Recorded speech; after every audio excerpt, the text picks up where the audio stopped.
السلام علیکم ورحمۃ اللہ وبرکاتہ۔ نحمدہ ونصلی علی رسولہ الکریم، اما بعد فاعوذ باللہ من الشیطان الرجیم، بسم اللہ الرحمن الرحیم۔ رب اشرح لی صدری ویسر لی امری واحلل عقدۃ من لسانی یفقہوا قولی۔ الفاظ کی وضاحت، آیت نمبر 14 سے 22 تک، 14 to 22۔ زینہ، خوبصورت بنا دی گئی۔ زینہ کا روٹ ہے زائی، یا اور نون، زین۔ یہ شین کا اپوزٹ ہے۔ شانہ کا مطلب ہوتا ہے کسی چیز کو بدصورت بنانا، اور زانہ کا مطلب ہے خوبصورت بنانا۔ زین نام بھی ہوتا ہے نا، زین العابدین۔ تو زینہ کا معنی ہے خوبصورت بنانا، آراستہ کرنا، کسی چیز کا محبوب خاطر ہونا، نظروں یا دل میں کھبانا۔ بعض اوقات اس کے اسباب، یعنی زینہ خوبصورت بنا دیا گیا یا اٹریکٹیو بنا دیا گیا، تو اس کے بعض اوقات اسباب جو ہیں مادی ہوتے ہیں اور بعض اوقات اعتقادی۔ مادی کا کیا مطلب ہے؟ جو ظاہر نظر آنے والے، مثلا زینا السماء الدنیا بمصابیح، کہ ہم نے آسمان دنیا کو مصابیح کے ساتھ خوبصورت بنایا، زینت بخشی۔ تو مصابیح کیا ہیں؟ ستارے، یعنی ستارے جو ہیں مادی چیز ہے نا، اور اس سے آسمان کیا ہوا؟ خوبصورت ہو گیا۔ گویا ستارے آسمان کو زینت بخشتے ہیں۔ یہ جو زینت کا لفظ ہے یہ بھی اسی سے ہے۔ زینت کس کو کہتے ہیں؟ خوبصورتی کو۔ ستارے آسمان کو زینت بخشتے ہیں، یعنی اس کو اٹریکٹیو بناتے ہیں، خوبصورت بناتے ہیں۔ اسی طرح بہت سی اور نظر آنے والی چیزیں انسان جب دیکھتا ہے تو وہ دنیا کو خوبصورت بناتی ہیں۔ مثلا درخت جو ہیں زمین کو خوبصورت بناتے ہیں، یا اور اسی طرح بہت ساری چیزیں۔ تو بعض اوقات سبب زینت مادی ہوتا ہے، اور بعض اوقات اعتقادی ہوتا ہے یا مانوی ہوتا ہے۔ وہ کیسے؟ جسے قرآن پاک میں آتا ہے وَلَكِنْ حَبَّبَ إِلَيْكُمُ الْإِيمَانَ وَزَيَّنَهُ فِي قُلُوبِكُمْ، لیکن اس نے محبوب بنا دیا تمہاری طرف ایمان کو، اور اسے تمہارے دلوں میں مزین کر دیا، یعنی ایمان کو تمہارے دلوں میں زینت عطا کی، سجا دیا، ایمان سجا دیا تمہارے دلوں میں۔ تو اب کہاں ہے آپ کا دل اور کہاں ہے وہ زینت؟ نظر تو نہیں آتی نا۔ تو اس سے کیا پتہ چلتا ہے کہ زینت کا سبب مانوی بھی ہو سکتا ہے اور زینت کا سبب مادی بھی ہو سکتا ہے، اور یہاں مادی ہے۔ زینہ خوبصورت بنا دی گئی، للناس، کس کے لیے؟ لوگوں کے لیے۔ کون لوگ؟ تمام لوگ، یعنی عامۃ الناس، عوام الناس، عمومی طور پر لوگ۔ اب بنانے والا کون ہے؟ ایک معنی یہی کیا گیا کہ اللہ تعالیٰ، یعنی اللہ تعالیٰ نے لوگوں کے لیے خوبصورتی ڈال دی ہے کچھ چیزوں میں جو زمین پہ پائی جاتی ہیں، جن کی تفصیل آگے آئے گی، جیسا کہ سورۃ الکہف میں آتا ہے انا جعلنا ما علی الارض زینۃ لہا، کہ جو کچھ زمین پر ہے ہم نے اسے زمین کی زینت بنا دیا ہے۔ زمین پہ جو کچھ ہے وہ کیا ہے؟ زمین کے لیے زینت، خوبصورتی۔ کس لیے؟ لنبلوہم، تاکہ ہم ان کو آزمائیں۔ تو بنانے والا کون ہے؟ انا، اللہ تعالیٰ کی طرف اشارہ ہے۔ کذالک زینا لکل امۃ عملہم، ہم نے ہر امت کے لیے ان کے اعمال خوبصورت بنا دیے۔ اعمال کیسے خوبصورت ہوتے ہیں؟ جیسے سامری نے جو بچھڑا بنایا، پھر وہ بہت اٹریکٹیو لگا لوگوں کو، اور لوگ دوڑ پڑے اس کی طرف اور اس کی پوجا کرنے لگے۔ اسی طرح ہر قوم کے لیے اس کی جو مادی ترقی ہے کہ ہم نے اتنے ٹاور بنا لیے، اتنے انڈسٹری لگا لی، ایسی سڑکیں بنا لی، ایسے کارخانے بنا لیے، ایسے اسکول بنا لیے، یہ ساری مادی ترقی ہے نا۔ یہ کس نے زینت بخشی ہے زمین کو؟ انسانوں نے۔ ٹھیک ہے، تو کذالک زینا لکل امۃ عملہم، ہر امت کے لیے ان کے عمل جو ہیں خوبصورت بنا دی۔ لوگوں کو اپنے کام بہت اچھے لگتے ہیں۔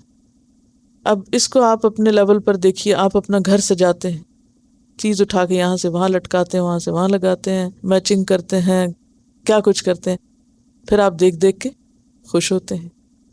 تو آپ کو اپنا کیا ہوا بہت اچھا لگتا ہے. کوئی پینٹنگ آپ نے بنائی، کوئی بھی چیز خوبصورت سجائی، پھر آپ کو بہت اٹریکٹیو لگنے لگ گئی، تو یہ آپ کا عمل آپ کے لیے کیا ہو گیا؟ خوبصورت ہو گیا. اسی طرح شیطان بھی کچھ چیزوں کو خوبصورت بنا کے دکھاتا ہے. قرآن پاک میں آتا ہے وَإِذْ زَيَّنَ لَهُمُ الشَّيْطَانُ أَعْمَالَهُمْ. غزوہ بدر کے ہی کانٹیکس میں یہ آیت آئی ہے کہ شیطان نے ان کے لیے ان کے اعمال کیا کر دیے؟ خوبصورت بنا دیے. یہ کون سے اعمال ہوتے ہیں جن کو شیطان خوبصورت بنا دیتا ہے؟ برے اعمال. اب آپ دیکھ رہے ہیں نا، ستارے بھی زینت بخش رہے ہیں، زمین کے اوپر جو اللہ کی پیدا کی ہوئی چیزیں ہیں وہ زمین کو زینت بخش رہی ہیں، پھر انسانوں کے کیے ہوئے کام ان کو اچھے لگ رہے ہیں، پھر اس کے بعد شیطان نے کچھ چیزوں کو انسانوں کے لیے خوبصورت بنا دی ہے. اور یہ کون سی چیزیں؟ جیسے وہ ایک اور جگہ پر کہتا ہے لَأُزَيِّنَنَّ لَهُمْ، میں ان کے لیے زینت ڈال دوں گا، یعنی کہ ان کے گناہوں میں. تو ایک وقت آتا نا کہ انسان اپنی برائیوں پر بھی یا غلط کاریوں یا حرام کاریوں پر بھی اترانے لگتا ہے، اور اس کو حرام چیزوں میں اور غلط کاموں میں کیا نظر آنے لگتا ہے؟ اٹریکشن ہوتا ہی. ایک طرف ان کے دلوں میں ایمان سجا ہوا ہے، ان کو نیکی کے کام اچھے لگتے ہیں، اور دوسری طرف کس کی اٹریکشن ہے؟ برے کاموں کی، اور وہ ان کے پیچھے لگے ہوئے. تو زُيِّنَ لِلنَّاسِ، خوبصورت بنا دی گئی لوگوں کے لیے. کیا خوبصورت بنا دی گئی؟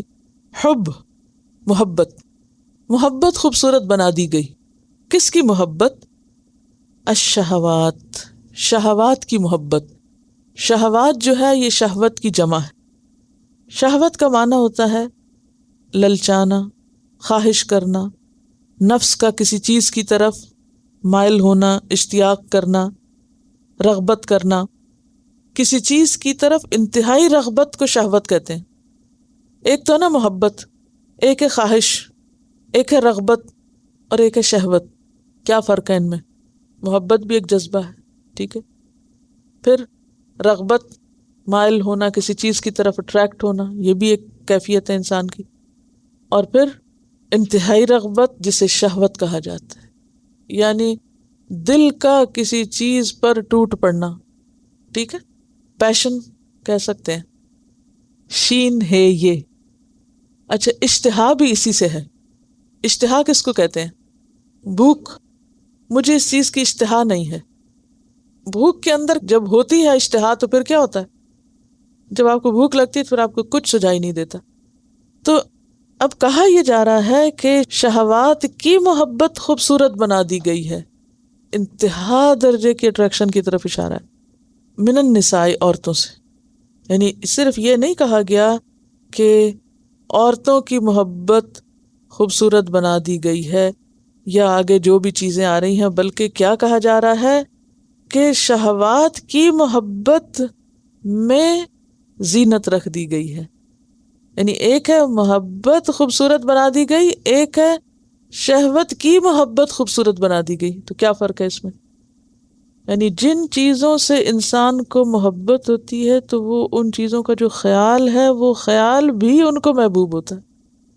مثلاً آپ قرآن پاک کا نسخہ دیکھ رہے ہیں، بہت خوبصورت اس کی بائنڈنگ ہے، اچھا لگ رہا ہے، ٹھیک ہے. اب یہ اٹریکٹیو ہے نا. اب اس کی جو اٹریکشن ہے اس سے محبت مراد ہے، یعنی اس سے محبت نہیں، اس کی جو اٹریکشن ہے اس اٹریکشن سے محبت. وہ جو خوبصورت لگنے کا خیال ہے نا دل میں، اس خیال کا بھی اچھا لگنا، یہ معنی ہے. چیز تو اچھی لگنی ہی ہے، اچھی لگنے کی جو کیفیت ہے اس کیفیت کے لیے بھی اٹریکشن ہونا، یہ مراد ہے. اصل میں آپ کلام کو انجوائے نہیں کر سکتے جب تک آپ اس کی گہرائی میں نہ اتریں. یعنی اللہ تعالیٰ کیا کہنا چاہ رہے ہیں اس کی گہرائی میں ذرا جائیے. وہ جیسے ایک شاعر کہتا ہے نا، الہی مجھ سے جدا نہ ہو الفت لیلا. الفت کا کیا مطلب؟ محبت. مشہور قصہ ہے لیلا مجنون کا، سب کو ہی پتا ہوگا. پتہ نہیں اس کی کوئی حقیقت ہے یا نہیں، بہرحال ایک سمبل ہے محبت میں، لو سٹوری ہے. اچھا، تو وہ شاعر کیا کہتا ہے کہ یا رب، لیلا تو جدا ہونا دور کی بات، لیلا کی جو محبت ہے وہ بھی مجھ سے الگ نہ ہو، میں اس محبت کو بھی نہیں کھونا چاہتا. یہ مراد ہے. یعنی وہ جو خیال ہے وہ بھی مجھے بہت عزیز ہے، تو لوگوں کے اندر ان چیزوں کی محبت اتنی ہے کہ ان چیزوں کی محبت سے بھی ان کو محبت ہے، یہ مراد ہے۔ زین للناس، خوبصورت بنا دی گئی لوگوں کے لیے، حب الشہوات، شہوات سے محبت، اور کن چیزوں کی شہوات؟ من النساء، عورتوں کی، نساء عورتیں، یعنی عورت کی محبت جو ہے وہ مرد کے لیے کیا ہے؟ شہوت ہے، اور وہ اس محبت کا جو خیال ہے وہ بھی بڑا اٹریکٹیو ہے، یعنی وہ جو ایک ذہنی آوارگی ہے، یعنی وہ الفت لیلا جو ہے، اب اگر آپ حب الشہوات من النساء کو الفت لیلا کہہ لیں تو وہ ان کے لیے بڑی ہی اٹریکٹیو کر دی گئی، یعنی ان چیزوں میں وہ کھب گئے ہیں، انہوں نے زندگی کا بس جو مقصد ہے وہ یہی بنا لیا۔ اب آپ نے 100 قصے سنے ہوں گے ایسی محبتوں کے جو وقتی جنون کے تحت ہوتی ہیں، جن کے پیچھے کوئی سالڈ بنیاد یا گراؤنڈ نہیں ہوتی۔ اس میں جب لوگ مبتلا ہوتے ہیں تو کس کام کے رہتے ہیں؟ کسی کام کے نہیں رہتے، ٹھیک ہے نا؟ اب یہ سب کیا ہے ان کے لیے؟ امتحان، کیونکہ انا جعلنا ما علی الارض زینۃ لہا لنبلوہم، اب اللہ نے اس میں اٹریکشن تو رکھی، لیکن یہ اٹریکشن کس لیے رکھی؟ امتحان کے لیے۔ کرتے کیا ہیں؟ اب بچتے کیسے ہیں؟ کتنا سخت امتحان ہے۔ یعنی ظاہری چیزوں میں جو کشش ہے، عورت میں جو کشش ہے، اس کشش کو مرد کے لیے کیا بنا دیا گیا؟ امتحان۔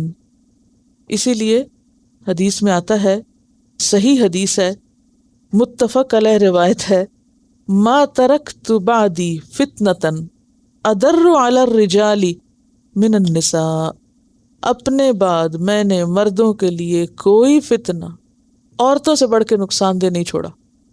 یعنی آپ صلی اللہ علیہ وسلم فرما رہے ہیں کہ میرے بعد مردوں کے لیے جو سب سے بڑا فتنہ ہوگا عورت ہوگی، کیونکہ اچھے بھلے عاقل سمجھدار بامقصد لوگ جب کسی ایسے فتنے کا شکار ہوتے ہیں تو سارے مقاصد دھرے کے دھرے رہ جاتے، بیوی بچے گھر ہر چیز پیچھے، اور اس عورت کی محبت میں دیوانے جو ان کو دین دنیا سب بھلوا دیتی، اس میں یہ بھی نہیں دیکھتے کہ وہ ان کے لیے کتنی فائدہ مند ہوگی کتنی نہیں، دین مذہب کیا ہے، اولئک یدعون الی النار ہے یا الی الجنہ ہے، کیا ہے اس کے پیچھے کیا نہیں، مشرک ہے کافر ہے مسلمان ہے کون نہیں، تو یہ تو نہیں دیکھتے نا لوگ، کہ دیکھتے ایمان بھی بیچ ڈالتے ہیں۔ تو یہ بہت بڑا فتنہ ہے کسی بھی مرد کے لیے۔ تو زین للناس، یعنی دس از اے فیکٹ، زین للناس حب الشہوات من النساء والبنین، اور بیٹے، اولاد، اور اولاد میں سے بھی بیٹے۔ اب آپ دیکھیں کہ بیٹوں کی محبت عموماً بیٹیوں کی نسبت زیادہ ہوتی، الا ماشاء اللہ، اور پھر بیٹے کے حصول کے لیے لوگ کہاں تک جاتے ہیں، کہاں تک پہنچتے ہیں، اور خصوصاً ہمارے انڈو پاک کے معاشرے میں عورتوں کا کیا حال ہوتا ہے جن کے ہاں بیٹا نہ ہو، اور اس میں بھی آپ دیکھیں کہ کیسے کیسے شرک بعض اوقات کرتے ہیں لوگ، کسی قبر پہ جا رہے ہیں، کسی مزار پہ جا رہے ہیں، کسی بزرگ کے پاس جا رہے ہیں، الٹی سیدھی دوائیاں کھا رہے ہیں، الٹے سیدھے ٹیسٹ کروا رہے ہیں، اور جائز ناجائز ہر طریقے سے بیٹا لینے کی کوشش میں ہیں، بس دیوانے ہیں اس کے پیچھے ہر قیمت پہ، دین جائے دنیا جائے کچھ ہو، جائز طریقہ ناجائز طریقہ، بس بیٹا چاہیے۔ اور اب آپ کو نہیں معلوم ہے پہلے زمانے میں تو لوگ اس طرح کے شرک کرتے تھے نا بیٹوں کے حصول کے لیے، کہ کسی غیر اللہ کے سامنے جا کے فریادیں کرتے، لیکن اب جب سائنس نے ترقی کی ہے تو اب خرابیوں کے کئی اور راستے کھل گئے۔ پہلے دور میں بیٹیوں کو زندہ درگور کرتے تھے پیدا ہونے کے بعد، اور اب ماں کے پیٹ میں زندہ درگور کر دیتے ہیں، الٹرا ساؤنڈ سے سیکس کا پتہ کرا کے ابارٹ کرا دیتے ہیں، اور اس لیے ڈراپ ہو رہا ہے لیول، یعنی خواتین کا ایسے علاقوں میں لٹرلی توازن خراب ہو رہا ہے، کیونکہ بیٹی پیدا نہیں ہونے دے رہے، صرف بیٹا، اور پھر بیٹے کے حصول کے لیے اس میں جو ٹیسٹ ٹیوب بیبیز ہیں یعنی ایک نارمل نیچرل طریقے کو چھوڑ کر اس میں کہ یقینی طور پر، کیونکہ بعض ایسے کلینکس بھی بنے ہیں پاکستان میں جانتی ہوں جو آپ کو بھاری فیس لے کر بیٹے کی گارنٹی دیتے ہیں۔ آپ کو معلوم ہے کہ ایک خاص ریشو کے ساتھ جب سیل ملتا ہے پھر اس کے بعد یہ کہ آپ سیکس ڈٹرمن کر سکتے ہیں، یا آپ اپنی چوائس کی سیکس بھی اس میں حاصل کر سکتے ہیں۔ تو بہرحال انسانوں نے اللہ کے نظام میں جیسے بھی خلل ڈالا. تو والبنین، اور بیٹے، بیٹوں کی محبت بھی لوگوں کے دلوں میں گھر کر گئی ہے، یعنی اس نے بھی ان کو دیوانہ بنا رکھا ہے. والقناطیر، اور مال کثیر. قناطیر جو ہے یہ ربائی ہے، قاف نون توئے رے اس کا روٹ ہے، قنطرہ ہے کے ساتھ آگے. برج کو بھی کہتے ہیں، بلند عمارت کو بھی کہتے ہیں. ملٹی سٹوری بلڈنگ کو قنطرہ کہتے ہیں. کیوں؟ ملٹی سٹوری، ایک کے اوپر ایک، تہ بتہ. تو زیادہ مال کے لیے بھی کیا استعمال ہوتا ہے؟ قنطار. نوٹ کیسے رکھے جاتے ہیں؟ تہ بتہ. یعنی ویسے بھی آپ دیکھیں کہ اگر سنگل سنگل نوٹ بھی رکھے جائیں تو وہ بھی کیسے رکھے جاتے ہیں؟ تہ بتہ. ایسا تو نہیں کہ جیسے تیسے ہو بس ملغوبہ بنا کر رکھتے. ٹھیک ہے، پھر ان کی جب گڈیاں بن جاتی تو پھر ان کو تہ بتہ، ربڑ لگا لگا کے پھر تہ بتہ. اسی طرح مال و دولت ہو، جیسے سونا چاندی ہے تو وہ بھی کیا ہے؟ تہ بتہ. یعنی ڈھیر کیسے بنتا ہے؟ تہ بتہ. تو قنطار سے جمع ہے قناطیر، یعنی بہت سے ڈھیر، ڈھیروں ڈھیر مال. اور قنطار اس زمانے کے پیمانے سے اگر آج کو ملایا جائے تو 100 کلو وزن کے برابر ہوتا ہے. یعنی جیسے 100 کلو سونا. اب 100 کلو سونا ہو تو کیسے رکھیں گے آپ ڈھیر بنا کے؟ ایک کے اوپر ایک اینٹ. المقنطرہ، مقنطرہ کا 2 معنی کیے گئے ہیں. ایک ہے ڈھیر کیے ہوئے، یعنی استعمال ہی ایسے ہوتا ہے قناطیر المقنطرہ، جیسے ظلن ظلیلا قرآن پاک میں آتا ہے. یعنی ایک اسم کے ساتھ اسی کا پھر آگے تاکیدی، جیسے ہم اردو میں بھی استعمال کرتے ہیں نا، کالا سیاہ، شدت پیدا کرنے کے لیے. تو اسی طرح قناطیر المقنطرہ پہلے لفظ ہی کو مزید تاکید یا سپورٹ دے رہا ہے. اور دوسرا معنی مضبوط اور محکم بھی کیا گیا ہے کہ مضبوط محکم، یعنی پختہ قسم کے ڈھیر، پکے مضبوط رکھے ہوئے بڑے بڑے لوہے کے سیف میں. یعنی مال کو جمع کیا اور پھر اس کے بعد اس کو کیا کیا؟ سیف میں رکھ دی. مقنطرہ.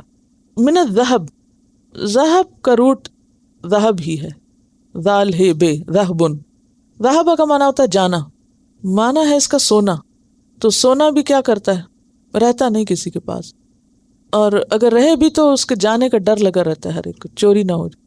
اس لیے انسان بار بار دیکھتا رہتا ہے ٹھیک تو پڑا ہوا ہے، پورا تو ہے، کوئی چیز چلی تو نہیں گئی، اس میں سے چوری تو نہیں ہو گئی. والفضہ، فے ضاد ضاد کیا معنی ہوگا؟ چاندی. لیکن لفظی معنی کیا ہوگا؟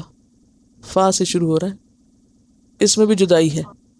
فضہ کا مطلب ہوتا ہے منتشر ہونا. اچھا، بعض لوگ نام بھی رکھتے ہیں، معلوم نہیں وہ اس سے ضاد سے رکھتے ہیں یا کسی اور سے رکھتے ہیں. فضہ کا مطلب چاندی ہے، لیکن اس کا روٹ اور لفظی معنی ہوتا ہے منتشر ہونا، الگ ہونا، یعنی انتشار کے معنوں میں ہے. کیونکہ جیسے ذہب سونا جو ہے جانے والا ہے، تو چاندی بھی رہنے والی نہیں ہے، وہ بھی بکھرنے والی، منتشر ہونے والی. اور اگر انسان اپنی زندگی میں جتنی مرضی اکٹھی کر کے رکھے، مرنے کے بعد کیا ہوتا ہے؟ سب ڈیوائیڈ ہو جاتا ہے، سب منتشر ہو جاتا ہے. ٹھیک ہے. اور ویسے بھی سونے اور چاندی میں زکوٰۃ ہے. جب زکوٰۃ ہے اس میں تو کیا ہوگا؟ دونوں نے جانا ہی جانا ہے، ایک خاص لمٹ سے آگے نہیں رکھ سکتے آپ. اب باقی ساری دھاتوں کی نسبت سونے اور چاندی کی محبت ہر دور میں، ہر علاقے میں، ہر زمانے میں لوگوں کے دلوں میں گھر کی ہوئی، خواہ وہ عورتوں کے پاس سونا ہو، خواہ وہ تجارت کے لیے ہو سونا چاندی. ایک ہی روٹ سے کئی ملتے جلتے لفظ نکلتے ہیں، اس میں پھر ریلیشن شپ کیا ہے وہ بتا رہی ہوں. یعنی اصل ایک ہے، ٹھیک ہے نا. مثلاً ایک درخت آپ نے لگا، بیج ایک ہے، اس میں سے ٹہنی بھی نکلی ہوئی ہے، پتا بھی نکلا ہوا، پھول بھی نکلا ہوا، پھل بھی نکلا ہوا ہے، ہر ایک کی شیپ الگ ہے، لیکن اصل ایک ہے. تو روٹ ایک ہے، لیکن ذہبا بن گیا تو معنی ہو گیا جانا، ذہب ہو گیا اسم تو معنی ہے سونا. لیکن اصل میں خصوصیت دونوں کی ایک ہی ہے. ٹھیک ہے. جیسے ذہب کا معنی جانا ہے، اسی طرح ذہب کے اندر بھی جو اس کی نیچر ہے نا ذہب کی، وہ جانے والی ہے، یہ مراد ہے. روٹ کا کیا مطلب؟ یعنی اصل جہاں سے وہ نکلا ہے. ٹھیک ہے. تو والفضہ، فے ضاد ضاد اس کا روٹ ہے، فضہ چاندی کو کہتے ہیں. والخیل، خیل جو ہے فرس کی جمع ہے، گھوڑے. خیل کا لفظ جو ہے نا خیال سے نکلا ہے، خیال یعنی خیل سے ہی خیال نکلا ہے. خیال کس کو کہتے ہیں؟ آپ کو جو خیال آتا ہے، سوچ، یعنی دماغ میں کسی چیز کا آنا، یہ خیال ہوتا ہے نا. تو لفظی معنی خیال کا ہوتا ہے اکڑ کے چلنا، اکڑ بھی کہاں سے آتی ہے اصل میں؟ اکڑ کا بھی سبب کیا ہے؟ سوچ، خیال. آپ خود کو ایک چیز سمجھے میں ویسے ہے تو کچھ نہیں، مگر آپ کا خیال ہے تو ٹھیک ہے. ٹھیک ہے، یعنی انسان کے رویے میں یہ چال میں جو اکڑ آتی ہے وہ کیوں آتی ہے؟ سوچ کی وجہ سے. اس کی کوئی حقیقت بعض اوقات نہیں ہوتی، بس وہ اترا رہا ہے دماغ میں، کچھ خیال آ رہا ہے، لہرا رہا ہے، جا رہا ہے. المسومتی، مسومہ کا روٹ ہے سین واو میم، سوم. سوم کا لفظ جو ہے پیچھے پڑ چکے، یسومونکم سوء العذاب. ٹھیک ہے، اچھا. سیم واو میم سوم جو ہے اس کا معنی نشان لگانا بھی ہوتا ہے، چرنا بھی ہوتا ہے. بیسیکلی چرنا معنی ہوتا ہے. تو گھوڑوں کا چرنا جو ہے اس کی طرف اشارے نے، آزادی سے چرنے والے گھوڑے، یعنی خوب گھوم پھر رہے ہیں، چر رہے ہیں. ایک معنی تو یہ. دوسرا، سوم سے لفظ تسویم نکلا جس کا معنی خوبصورت ہوتا ہے، یعنی خوبصورت گھوڑے، کامل اعضاء والے اور اعلیٰ نسل کے گھوڑے، یہ مراد ہے. خیل المسومہ ترجمہ کیا ہوگا؟ اعلیٰ نسل کے گھوڑے، یعنی جن پر کوئی امتیازی نشان لگا ہوا ہو. بعض اوقات آپ نے دیکھا ہوگا کہ جانوروں کی پہچان کے لیے ان کے اوپر کوئی نہ کوئی علامت لگا دی جاتی ہے. مثلاً خاص قسم کی چیز پہنا دیتے ہیں، یا جسم پر کوئی کٹ لگا دیتے ہیں، یا کوئی ڈیزائن بنا دیتے ہیں، یا کوئی نشان لگا دیتے ہیں، یا پھر گنتی کے لیے کہ کتنے ہیں اور یہ کون سا نمبر ہے وہ لگا دیا جاتا ہے. جیسے گاڑیوں پہ نمبر پلیٹ لگتی ہے کہ ریس کورس کے گھوڑے جو ہیں ان پر بھی نشان ہوتے ہیں. یعنی اب اس سے پتہ یہ چلے گا نا کہ کون سا گھوڑا آگے گیا، نمبر 1 نمبر 2 کون. اچھا، تو کتنے معنی ہوئے پھر اس کے؟ اعلیٰ نسل کے گھوڑے، چرنے والے گھوڑے یعنی کھلے چھوڑے ہوئے، نشان لگے ہوئے یعنی امتیازی نشان لگائے ہوئے. اسی سے لفظ سیما ہے، پیچھے پڑ چکے ہیں نا، سیما پڑھا ہے نا. تعرفہم بسیماہم، تم پہچانو گے ان کو کس سے؟ ان کے نشان سے. تو سیما کا لفظی معنی ہے نشان، روٹ ہے سین واو میم. اچھا، اب یہ جو چراگاہوں میں گھوڑے چھوڑے جاتے ہیں کوئی نہ کوئی ان کی نشانی تو ہوتی ہے نا، کون سا کس کا ہے. والانعام، اور مویشی جانور. انعام جو ہے یہ نعم کی جمع ہے، اور انعام سے مراد مویشی جانور ہوتے ہیں، اور بعض اوقات جنگلی چوپائے بھی ہوتے ہیں. سورۃ الانعام میں آتا ہے، یعنی انعام نام کی سورت بھی ہے. آیت 142، وَمِنَ الْأَنْعَامِ حَمُولَةً وَفَرْشًا، اور انعام میں حمولہ بھی ہیں یعنی بوجھ اٹھانے والے بھی ہیں جیسے اونٹ، وفرشا، اور ان کی کھال بچھانے کے کام بھی آتی ہے جیسے بھیڑ وغیرہ. پھر کتنے ہیں یہ انعام؟ 8 ازواج. سورۃ الزمر آیت 6 میں آتا ہے وَأَنزَلَ لَكُم مِّنَ الْأَنْعَامِ 8 ازواج، 8 جوڑے. عربوں میں اونٹ کے لیے نعم کا لفظ بولا جاتا ہے، خصوصاً سرخ اونٹ کے لیے. وہ حضرت علی کو آپ نے فرمایا تھا نا کہ اے علی، تمہارے ہاتھ سے ایک شخص ہدایت پا جائے تو وہ تمہارے لیے زیادہ اچھا ہے سرخ اونٹوں سے. تو اس میں حمر النعم کا لفظ آتا ہے. سرخ اونٹوں سے زیادہ بہتر ہے، اتنے بڑے مال سے زیادہ بہتر ہے کہ تم ایک شخص کو مسلمان کر دو. ٹھیک ہے. اور ایک تو انعام میں پھر یہ جانور ہو گئے، بھیڑ، بکری، اونٹ، گائے. اور دوسرے اس سے مراد جنگلی چوپائے بھی ہو سکتے ہیں جو لوگ اپنے گھر میں لے آتے ہیں سجاوٹ کے لیے. مثلا ہرن لا کے قید کر دیتے ہیں، بیچارہ جو چوکڑیاں بھر بھر کے بھاگتا ہے اس کو قید خانے میں ڈال دیتے ہیں. اور اس کی کیا دلیل ہے کہ انعام میں وہ بھی شامل ہے؟ اس لیے کہ قرآن پاک میں آتا ہے کہ اگر احرام کی حالت میں انسان کسی جانور کا شکار کر لے تو پھر اس کے بدلے میں وہ فدیہ کیا دے گا؟ جیسا کیا تھا ویسا ہی جانور قربان کرے گا. تو بعض اوقات ہرن وغیرہ کا شکار کیا جاتا ہے نا، اس کا گوشت کھایا بھی جاتا ہے، حلال ہے. انعام جو ہے یعنی بھیڑ بکری تو ہے ہی، لیکن اس سے مراد بھیڑ بکری کی قسم کے وہ جانور جو جنگل میں پھرتے ہیں، جن کو شکار بھی کر لیا جاتا ہے، یا پھر ان کو گھر لا کے سجانے کے لیے ڈیکوریشن پیس بھی بنا لیا جاتا ہے، وہ بھی اس سے مراد ہو سکتے ہیں. یعنی اس میں بھی اٹریکشن ہے. مال و متاع میں مویشی جانور، اونٹ، گائے، بھیڑ، بکری وغیرہ کے علاوہ ان چیزوں میں بھی انسانوں کے لیے بڑی اٹریکشن ہے. والحرث، اور کھیت. حرث پیچھے پڑا، کیا پڑا تھا؟ نساؤکم حرث لکم، حرث کھیت. فرمایا ذالک متاع الحیات الدنیا، یہ سب کچھ کیا ہے؟ دنیا کی زندگی کا متاع ہے۔ متاع کیا ہوتا ہے؟ پیچھے آپ پڑھ چکے ہیں، عارضی فائدہ، الحیات الدنیا۔ واللہ، اور اللہ تعالی، عندہ، اس کے پاس، حسن المآب، حسن کا معنی خوبصورت، مآب اوب سے، حمزہ واو بے، لوٹنے کی جگہ، یعنی جنت۔ اللہ کے پاس اس سے بھی بہتر ٹھکانہ ہے، اس سے بھی بہتر چیز موجود ہے۔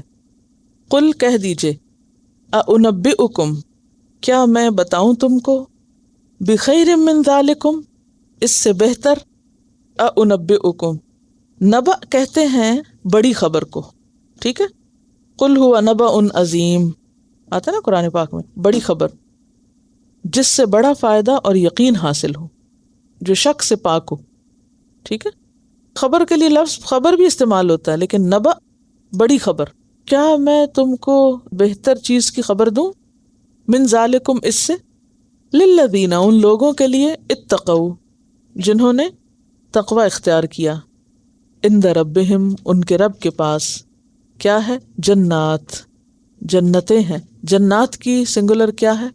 جنت، تجری، بہتی ہیں، من تحتہا، اس کے نیچے سے، الانہار، نہریں، خالدین فیہا، ہمیشہ رہنے والے ہیں اس میں، وازواج، اور بیویاں، مطہرۃ، پاکیزہ، ورضوان، اور رضامندی، من اللہ، اللہ سے، واللہ، اور اللہ، بصیر، دیکھنے والا ہے، بالعباد، بندوں کو۔ تو من ذالکم کیا ہے؟ یہ حب الشہوات اور دنیا کی زینت اور متاع سے بڑھ کر بھی زیادہ بہتر ہے تمہارے لیے، ٹھیک ہے؟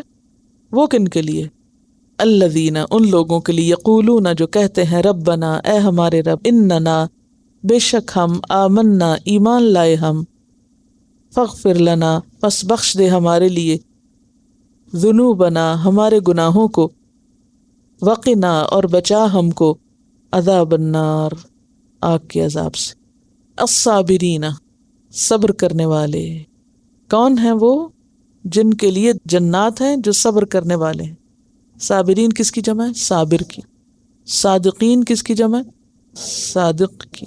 یہاں میں نے ترجمہ سچے کہا تھا، سچ بولنے والے نہیں کہا تھا، کیونکہ صادق میں صرف سچ بولنا نہیں بلکہ معاملے کا کھرا ہونا بھی شامل ہے۔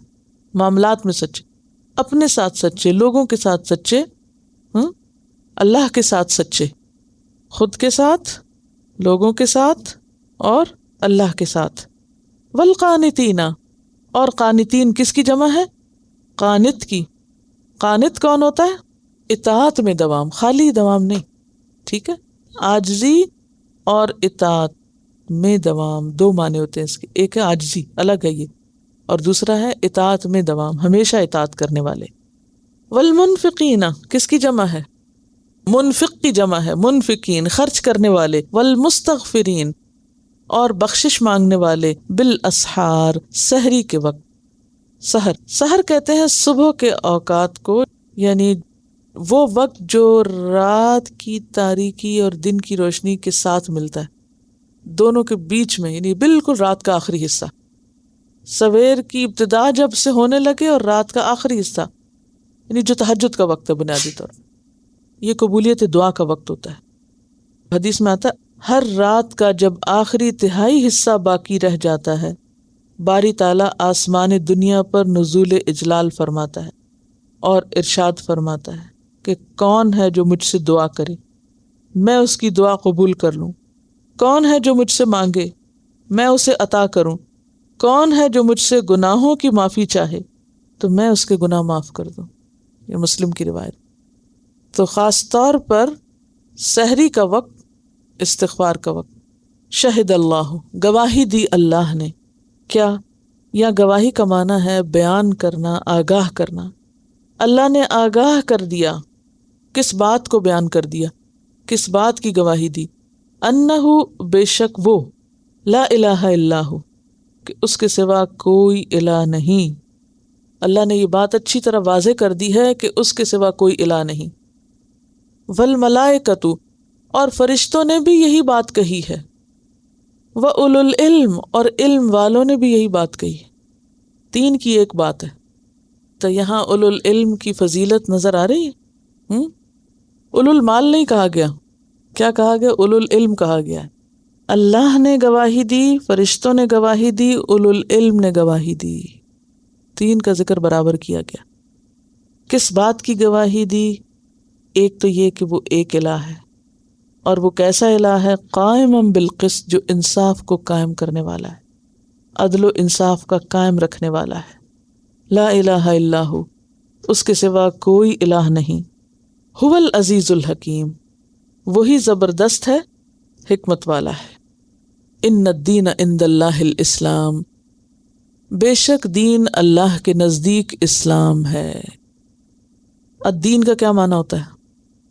ملت، شریعت، طریقہ زندگی. اللہ کے نزدیک زندگی گزارنے کا جو ریکمینڈڈ طریقہ ہے وہ کون سا ہے؟ الاسلام ہے. وما اختلف، اور نہ اختلاف کیا، الذین، ان لوگوں نے، اوتوا الکتاب، جنہیں کتاب دی گئی تھی. یہ کون ہے؟ یہود و نصارہ. الا، مگر، کب؟ من بعد ما، اس کے بعد جو، جاءہم العلم، آ گیا ان کے پاس علم. ان کے پاس علم آ گیا، علم آنے کے بعد اختلاف کیا. کیوں کیا؟ بغین، ضد کی وجہ سے، حسد کی وجہ سے، ظلم کی وجہ سے. بینہم، آپس میں. ومن یکفر، اور جو کوئی کفر کرے گا، بآیات اللہ، اللہ کی آیات کا، فإن اللہ، تو بے شک اللہ تعالی، سریع الحساب، جلد لینے والا ہے حساب. فإن حاجوک، پھر اگر وہ جھگڑے تجھ سے. کیا معنی ہوتا ہے حاجہ؟ یحاجو، حاججتم، کسی پر غالب آنے کے لیے دلیل دینا، حجت کرنا. یعنی گفتگو میں جو جھگڑا ہوتا ہے اور اس میں جو غالب آنے کی کوشش ہوتی ہے دلیل کے ساتھ، اس کی طرف اشارہ. فقل، تو کہہ دیجیے، اسلمت، اسلمت کا کیا معنی؟ میں نے سپرد کر دیا. وجہیہ، اپنا چہرہ، اپنا آپ میں نے تو حوالے کر دیا ہے. کس کے؟ للہ، اللہ کے. ومن، اور جو کوئی، اتبعنی، پیروی کرے میری، جو میری پیروی کرے اس کو بھی یہی حکم ہے کہ وہ اپنے آپ کو اللہ کے حوالے کر دے. وقل للذین، اور کہہ دیجئے ان لوگوں کے لیے. کن لوگوں کے لیے؟ اوتوا الکتاب، جو دیے گئے کتاب. والامیین، اور امیوں سے بھی کہہ دیجئے. امی کون ہے یہاں؟ اہل عرب، مشرکین عرب مراد ہیں. ایک طرف اہل کتاب ہے اور دوسری طرف مشرکین عرب. یاد رکھیے کہ جب اہل کتاب کے مقابلے میں امی آتا ہے تو اس سے مراد مشرکین عرب ہوتے ہیں. اسلمتم، کیا تم اسلام لائے ہو؟ کیا تم بھی اپنا آپ اللہ کے حوالے کرتے ہو؟ فإن اسلموا، پھر اگر وہ اسلام لے آئیں. فقد اہتدوا، پس تحقیق وہ ہدایت پا گئے. وإن تولوا، اور اگر وہ منہ موڑ جائیں. تولا یا تولا تو بہت دفعہ آ چکا ہے نا پیچھے. فإنما، تو بے شک، علیک، آپ پر، البلاغ، کیا روٹ ہوگا اس کا؟ بے لام غین، بلغ، پہنچانا. بلاغ ہوتا ہے پہنچا دینا، میسج کنوے کر دینا. آپ کے ذمے پیغام پہنچانا ہے بس. واللہ، اور اللہ، بصیر، دیکھنے والا ہے، بالعباد، بندوں کو. عباد کس کی جمع؟ عبد کی. ان الذین، بے شک وہ لوگ، یکفرون، جو کفر کرتے ہیں، بآیات اللہ، اللہ کی آیات کے ساتھ. وَيَقْتُلُونَ، اور وہ قتل کرتے ہیں، النبیین، نبیوں کو، بغیر حق، ناحق. وَيَقْتُلُونَ، اور وہ قتل کرتے ہیں، الذین، ان لوگوں کو، یأمرون، جو حکم دیتے ہیں، بالقسط، انصاف کا، یعنی امر بالمعروف کرتے ہیں، من الناس، لوگوں میں سے. فبشرہم، تو بشارت دے دو ان کو، بعذاب علیم، دردناک عذاب کی.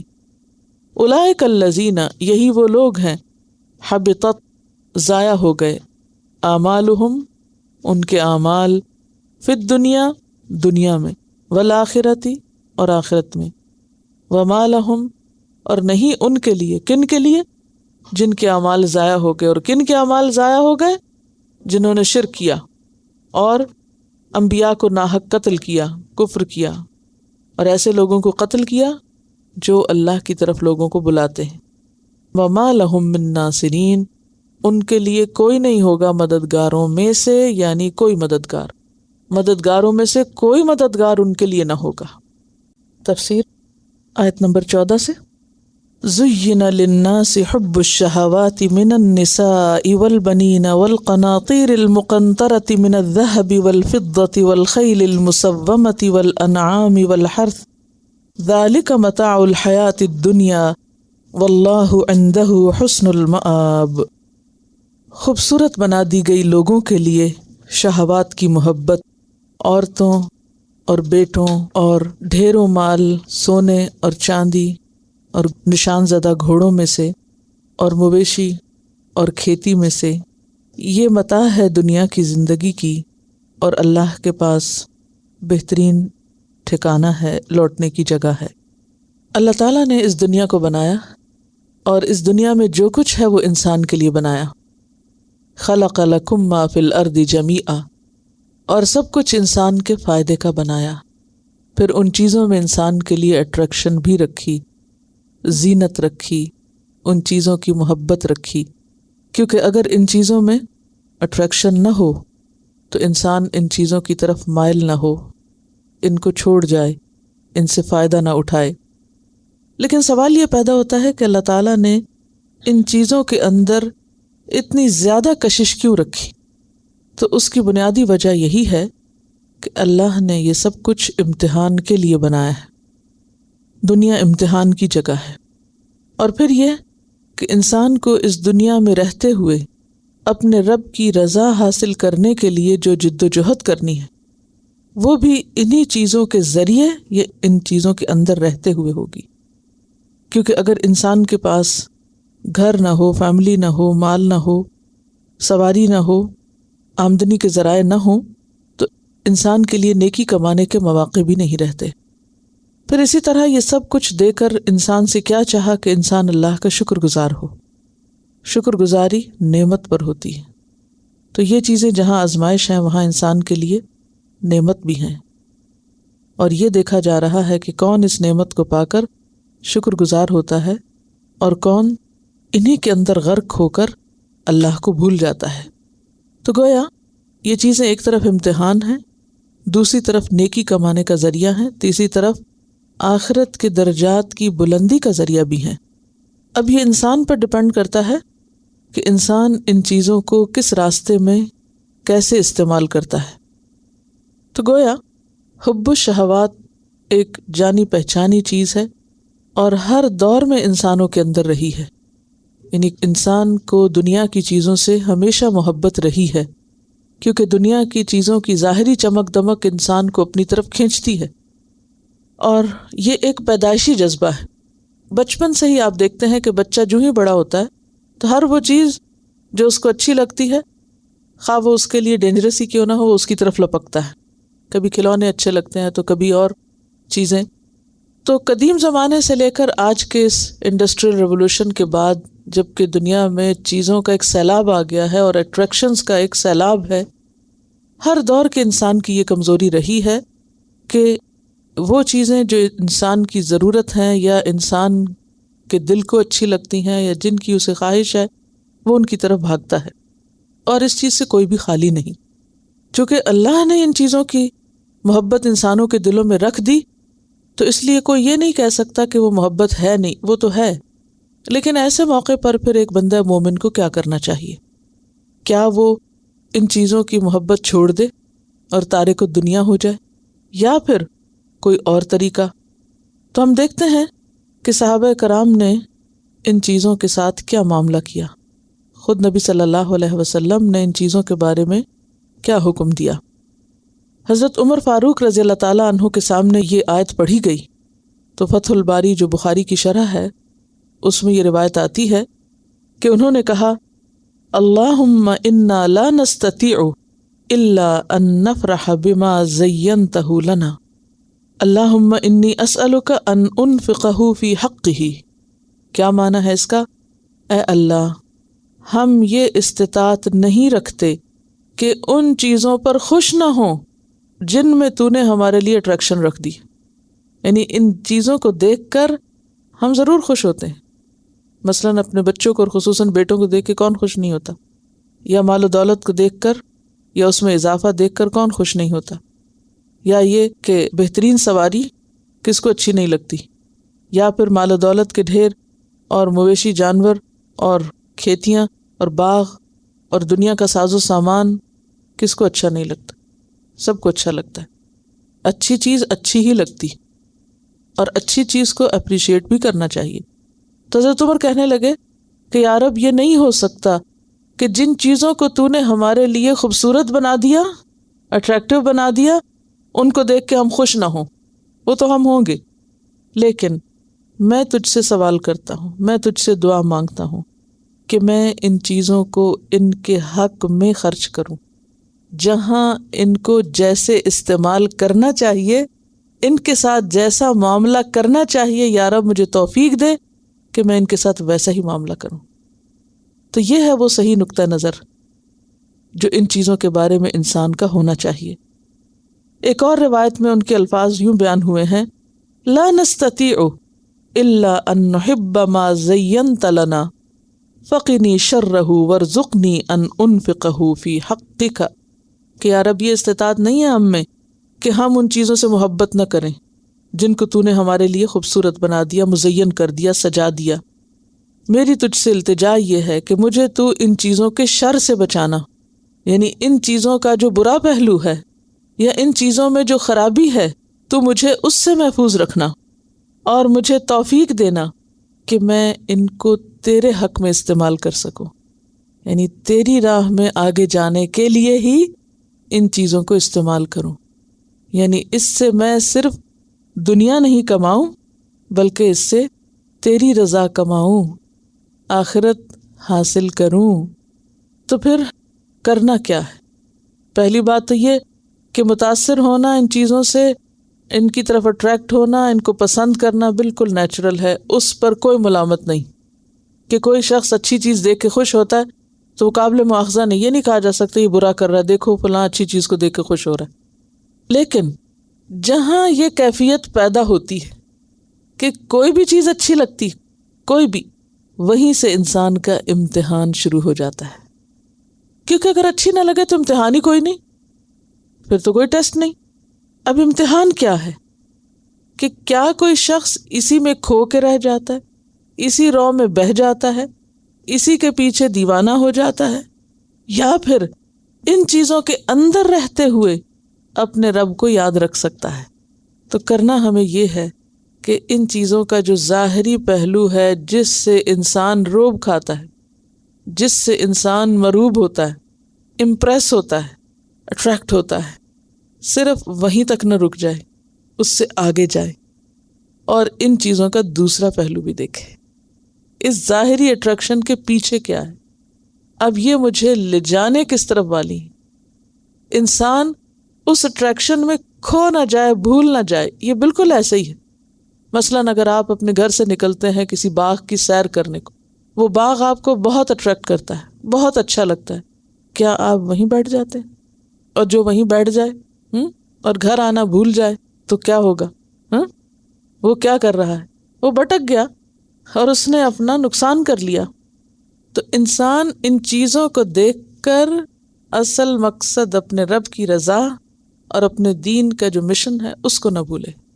یعنی یہ سب چیزیں ہوں گی اس کے پاس، بندہ مومن کے پاس یہ سب کچھ ہو سکتا ہے، لیکن وہ ان کی خاطر نہیں جیتا. وہ ان کو پانے کے لیے اپنے اعلیٰ مقاصد کو قربان نہیں کرتا. ہماری زندگی کا اعلیٰ ترین مقصد کیا ہے؟ ہم کیوں بھیجے گئے یہاں؟ اللہ کی عبادت کے لیے. یعنی ان چیزوں کے اندر کھو کے اللہ کی عبادت کو نہ بھولے، اور اللہ کی عبادت میں صرف اپنی ذات ہی کی حد تک ہماری ذمہ داری نہیں، بلکہ امت وسط کی حیثیت سے کیا ذمہ داری ہے ہماری؟ لِتَكُونُوا شُهَدَاءَ عَلَى النَّاسِ وَيَكُونَ الرَّسُولُ عَلَيْكُمْ شَهِيدًا. تم لوگوں پر گواہ ہو، رسول تم پر گواہ ہو. یعنی صرف خود عبادت کر لینا ہی کافی نہیں، بلکہ دوسروں تک بھی پیغام پہنچانا، اور الٹیمیٹلی کیا حاصل کرنا؟ اللہ کی رضا. یہ ہے مقصد اعلیٰ کہ ہم ان چیزوں کو کس میں استعمال کر لیں؟ اللہ کی رضا میں. ان چیزوں کو اللہ کے راستے میں اپنا مددگار بنائیں، ٹول بنائیں، نہ کہ انہی میں کھو جائیں یا انہی کے ہو جائیں۔ اب ذرا امیجن کریں، یہ سب چیزیں آپ کو اپنی طرف کھینچ رہی، آپ کا دل ان کی طرف کھینچ رہا ہے۔ ایسے ہی ہوتا نا، اٹریکشن کیا ہوتی؟ جیسے مقناطیس، کہیں بھی رکھ دو آپ اس کو، اگر کہیں بھی قریب لوہا ہے، سامنے ہے اس کے، تو وہ کیا کرے گا؟ ادھر کو کھینچنا شروع ہو جائے گا۔ چھوٹا ہے یا بڑا ہے، کھینچ جائے گا۔ پل ہے نا اس کی طرف، ان چیزوں کی طرف انسان کے اندر نیچرلی پل ہے، یہ چیزیں کھینچتی ہیں آپ کو۔ اب آپ کو اپنے آپ کو کھینچنا ہے، اور کدھر کو کھینچنا ہے؟ اپنے رب کی طرف لے جانا ہے۔ اور یہ روز امتحان ہوتا ہے نا۔ اب گھروں کی محبت سورۃ التوبہ میں پڑھیں گے آپ، کھینچتی ہے نا آپ کو، پھر آپ اپنے آپ کو کدھر کھینچتے ہیں؟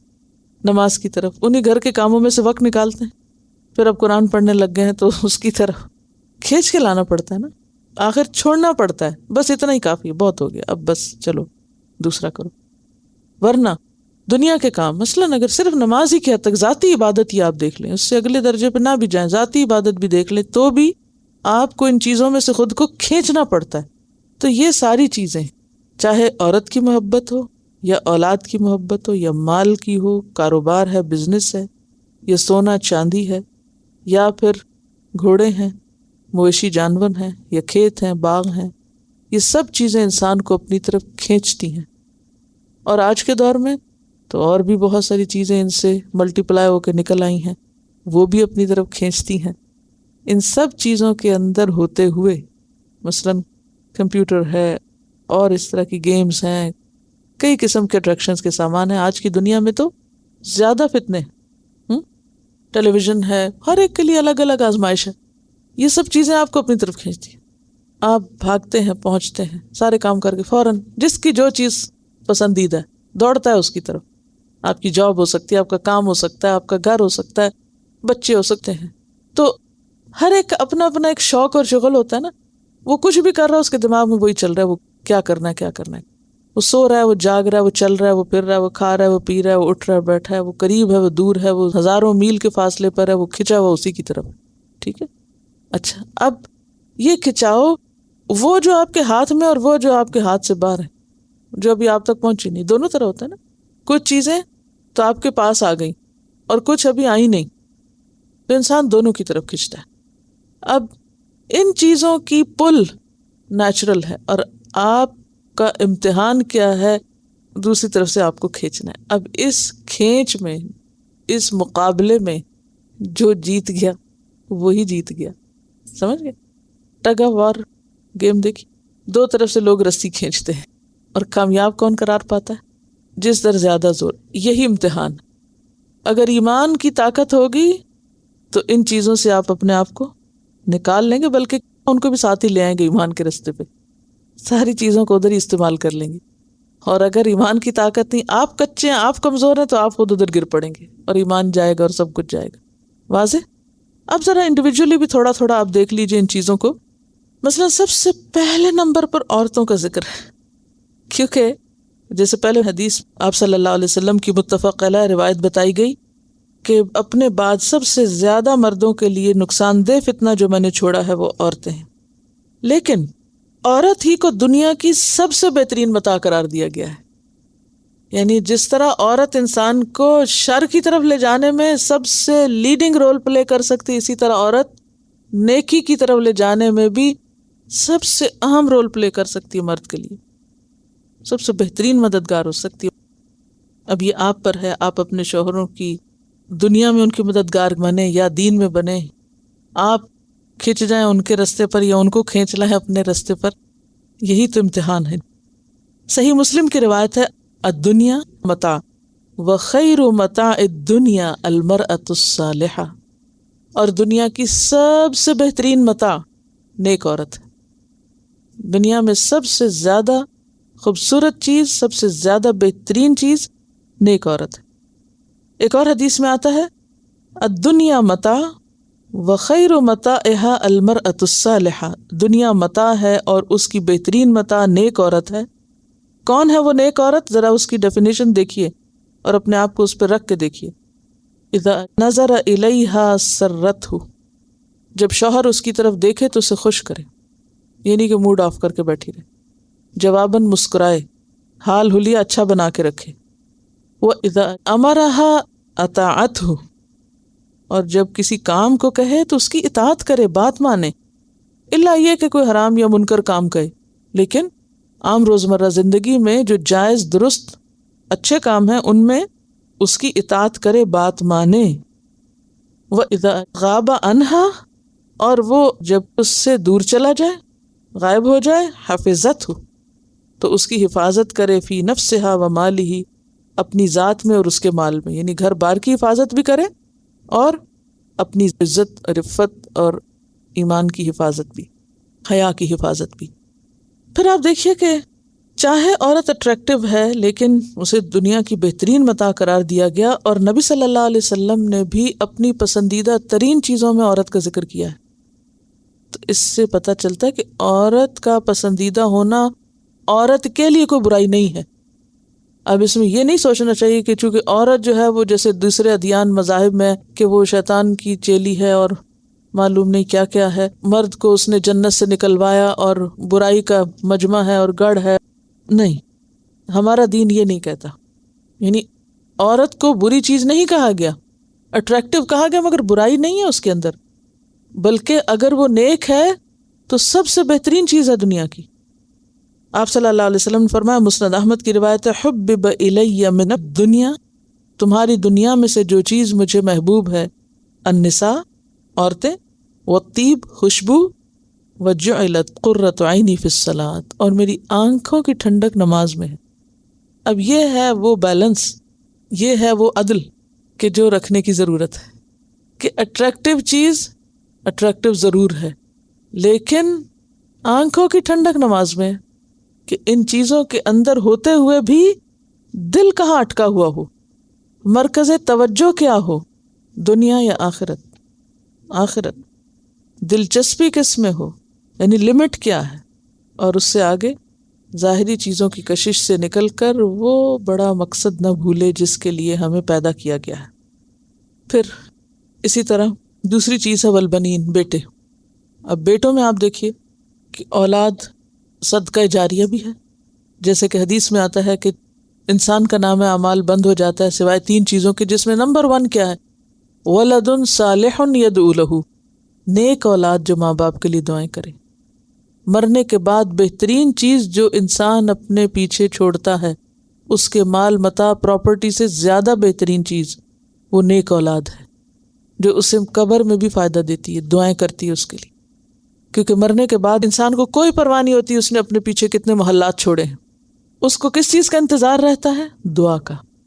اور کسی چیز پر اتنا خوش نہیں ہوتا انسان جتنا اس دعا پر جو اس کی اولاد اس کے لیے کرتی ہے مرنے کے بعد، یا لوگ اس کے لیے کرتے ہیں.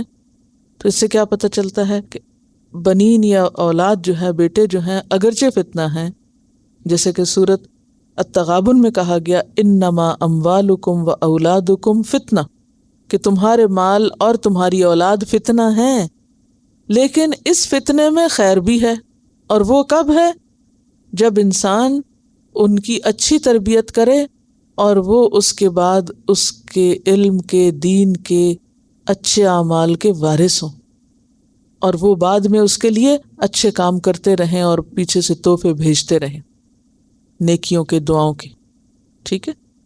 پھر اس کے بعد تیسری چیز، والقناطیر المقنطرہ، مال و دولت. مال و دولت کی محبت جانی پہچانی ہے. وَإِنَّهُ لِحُبِّ الْخَيْرِ لَشَدِيدٌ، انسان مال کی محبت میں بڑا شدید ہے، سخت ہے. حدیث میں آتا ہے، بخاری اور مسلم کی حدیث ہے، کہ اگر ابن آدم کے لیے ایک وادی مال کی ہو جائے تو وہ کیا تمنا کرے گا؟ دوسری مل جائے. دوسری مل جائے تو کیا تمنا کرے گا؟ ایک اور مل جائے. اور ابن آدم کا پیٹ مٹی کے سوا کوئی چیز نہیں بھرتی، یعنی مر کے ہی یہ حسرت ختم ہوتی ہے. یعنی مال کے اضافے کی کوئی حد نہیں کہ کسی حد پہ وہ جا کے کہے بس بہت ہو گیا نا، اب اور کیا کرنا ہے. کوئی نہیں کہتا یہ کہ بہت ہو گیا اور کیا کرنا ہے. قارون نے بھی یہ نہیں کہا تھا کہ میرے پاس اب کافی ہے، اس سے زیادہ نہیں چاہیے. تو مال ہمیشہ انسان کی ایک کمزوری رہا ہے، اور مال بھی فتنہ ہے. انما اموالکم و اولادکم فتنہ، سورۃ التغابن آیت 15. لیکن دوسری طرف حدیث میں آتا ہے نعم المال الصالح للرجل الصالح، اچھا مال اچھے انسان کے لیے کیا ہی اچھی چیز ہے. کیا مطلب ہے اس کا؟ اچھا مال، کون سا اچھا مال ہوتا ہے؟ المال الصالح، حلال مال. للرجل الصالح، صالح انسان کے لیے، نیک انسان کے لیے کتنا اچھا ہے. کیوں؟ اس لیے کہ نیک انسان حلال مال سے کیا کرنے کے منصوبے بنائے گا؟ نیکی کمانے کے، آخرت کمانے کے، اور نیک جگہوں پر، اچھی جگہوں پر، زیادہ سے زیادہ بہترین جگہوں پر لگا کر بہترین انویسٹمنٹ کرے گا اپنی آخرت کے لیے. تو مال بہت بڑا ذریعہ ہے. جیسے حضرت سلیمان علیہ السلام نے کہا تھا انی احببت حب الخیر عن ذکر ربی، میں نے مال کی محبت اپنے رب کی یاد کی وجہ سے اختیار کی کہ یہ مال مجھے میرے رب کی یاد میں مددگار ہے، اس کے ذریعے میں نیکی کے کام زیادہ سے زیادہ کر سکتا ہوں. تو یہ کیا ہے؟ یہ بھی خیر ہو گیا. ٹھیک ہے. القناطیر المقنطرۃ من الذہب والفضۃ، اور مرنے کے بعد اولاد کے علاوہ کیا چیز انسان کو فائدہ دیتی ہے؟ وہ مال جو نیکی کے کام میں خرچ کرے انسان، اور وہ اس کے بعد کیا بنے؟ صدقۃ جاریۃ، جاری صدقہ، کسی ایسے اچھے کام میں انسان لگا جائے کہ وہ پھر بعد میں بھی ہوتا رہے، اور اس کا لگا ہوا پیسہ اس کے لیے صدقہ جاریہ بنتا رہے جب تک اس کا فائدہ لوگوں کو پہنچ رہا ہے، خواہ وہ سونا ہو، خواہ وہ چاندی ہو، خواہ وہ کرنسی ہو، کچھ بھی ہو. والخیل المسومہ، اور نشان زدہ گھوڑے. گھوڑے جو ہیں وہ سواری کے لیے سمبل ہے، یعنی سواری کا سامان. آج کے دور میں بھی گھوڑے کی قدر و قیمت کچھ کم نہیں. جیسے ہر دور میں لوگوں نے گھوڑے کو ایک اپنے سٹیٹس کا سمبل بھی بنایا، اور ویسے بھی کیا کیا، سواری کے لیے بھی استعمال کیا. اور آج بھی آپ دیکھیں پہاڑی علاقوں میں، برفانی علاقوں میں، کٹن علاقوں میں، تنگ دشوار گزار گھاٹیوں میں، جہاں کوئی گاڑی نہیں جا سکتی، جہاں کوئی سائیکل، کوئی آپ کی مشین نہیں چل سکتی، وہاں کون چلتا ہے؟ گھوڑا چلتا ہے. تو گھوڑا جو ہے یہ ہر دور میں فائدہ مند چیز رہی. حدیث میں آتا ہے کہ اللہ تعالیٰ نے گھوڑے کی پیشانی سے قیامت تک کے لیے خیر باندھ دی. کسی دور میں بھی گھوڑے کی قدر و قیمت کم نہیں ہوگی، ہمیشہ اس سے خیر ہی نکلے گی. لیکن یہ یاد رکھیے کہ گھوڑے بھی 3 طرح کے ہوتے ہیں، سواریاں 3 طرح کی ہوتی.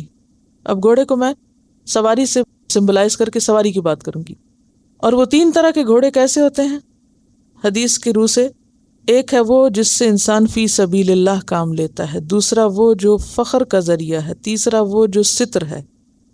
فی سبیل اللہ، اللہ کے راستے میں جانے کے لیے سواری، چاہے وہ جنگ ہو، جہاد ہو، یا طلب علم ہو. مثلاً اگر آپ کے پاس گاڑی نہ ہوتی تو آپ یہاں کیسے پہنچتے؟ نہیں پہنچ سکتے تھے. تو گاڑی کیا ہے آپ کے لیے؟ نیکی کمانے کا ذریعہ بن گئی. قدم قدم پر فرشتے پر بچھاتے ہیں اس راستے کے جہاں سے طالب علم گزرتا ہے. ذرا سوچیں، امیجن کریں اس کو. تو وہ گاڑیاں جو دوڑاتے ہیں آپ اس کام میں، وہ بہترین مصرف. اب آپ دیکھیں، ہو سکتا ہے شیطان دل میں خیال ڈالتا ہے اتنا پیٹرول لگ جاتا ہے، اتنی گیس خرچ ہو جاتی ہے، اتنا بل بڑھ گیا مہینے کا، بجٹ میں اضافہ ہو گیا. جب ہم اپنے گھر کے کام سے نکلتے ہیں کوئی بھی خیال نہیں آتا کہ کچھ خرچ ہو رہا ہے.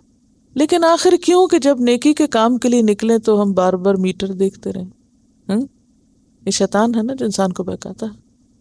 حالانکہ جو چیزیں آپ دنیا کے لیے خرچ کرتے ہیں وہ تو رہ جائیں گی پیچھے، آگے تو یہی جانا ہے. تو جو فی سبیل اللہ استعمال ہوتا ہے وہ انسان کے لیے اجر ہے.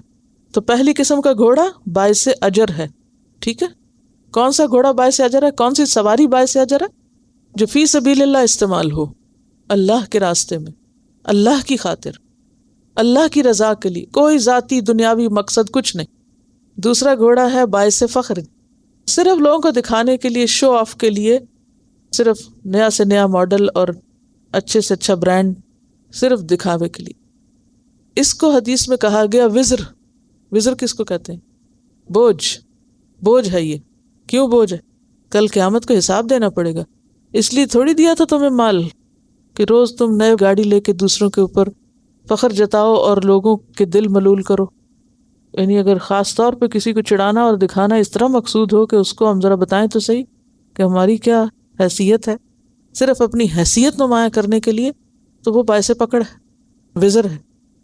اور تیسرا ہے ستر۔ ستر کیا ہے؟ جو انسان کی ضروریات کے لیے ہوتا ہے۔ مثلاً آپ گاڑی پہ بیٹھ کے جاتے ہیں گروسری کرنے، سامان لانے، ادھر ادھر کی ضروریات پوری کرنے، تو یہ کیا ہے؟ ستر، یعنی اس نے آپ کو مشکل سے بچایا ہوا ہے۔ ستر ہوتا ہے نا ڈھانپنا، پروٹیکشن، یعنی آپ کے لیے کیا ہے؟ ایک آسانی کا ذریعہ ہے۔ تو بات یہ ہے کہ والخیل المسومہ، نشان زدہ گھوڑے یا مضبوط گھوڑے یا اعلیٰ نسل کے گھوڑے، یعنی صرف گھوڑے نہیں بلکہ گھوڑوں میں بھی پھر اعلیٰ، اس میں بھی انسان کی بہت اٹریکشن رہی ہے۔ والانعام، اور مویشی جانور، اسی لیے آپ دیکھیں مویشی جانوروں پر زکوٰۃ ہے، گھوڑے پر نہیں ہے لیکن مویشی جانوروں پر ہے، گائے بھیڑ بکری وغیرہ پر۔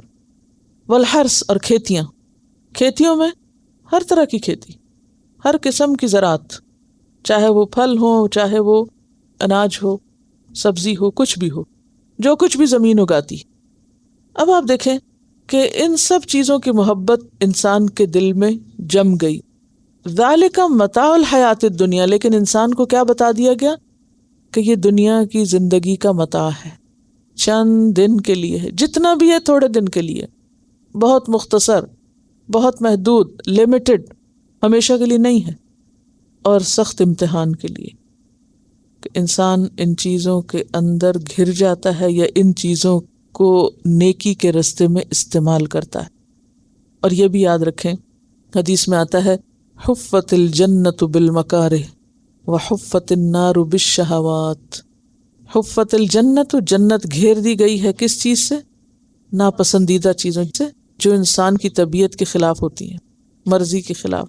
اور حفت النار، آگ گھیر دی گئی ہے کس سے؟ بالشہوات، ایسی ہی خواہشات سے، ان چیزوں کی اٹریکشن، کہ ان چیزوں کے پیچھے بھاگتے بھاگتے انسان جا گرتا ہے اس کھڈے میں۔ صحیح مسلم کی روایت ہے۔ اب انسان پھر کیا کرے؟ انسان ان چیزوں کو استعمال تو ضرور کرے، لیکن ان کی محبت انسان کے دل میں نہ گر جائے۔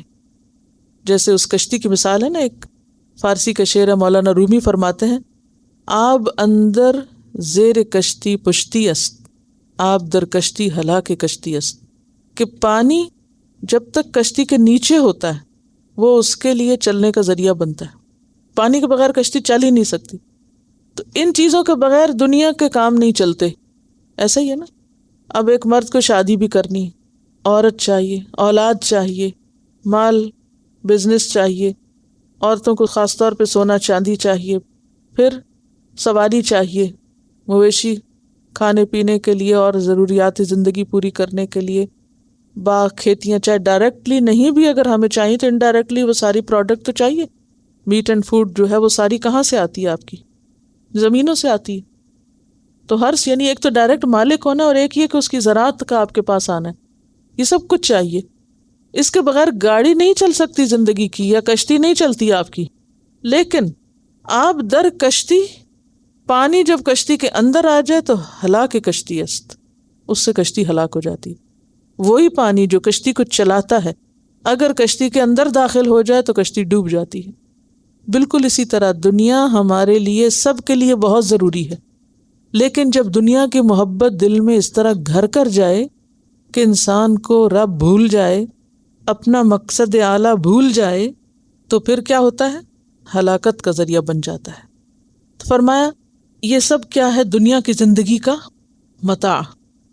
واللہ عندہ حسن المآب، اور اللہ کے پاس بہت اچھا ٹھکانہ ہے۔ اس لیے ہمیں کیا دعا مانگنی چاہیے؟ ربنا آتنا فی الدنیا حسنۃ وفی الآخرۃ حسنۃ وقنا عذاب النار، دنیا میں بھی بھلائی دے اور آخرت میں بھی بھلائی دے، یعنی جنت نصیب کر۔ وآخر دعوانا ان الحمد للہ رب العالمین۔ سبحانک اللہم وبحمدک، نشہد ان لا الہ الا انت، نستغفرک ونتوب الیک۔ السلام علیکم ورحمۃ اللہ وبرکاتہ۔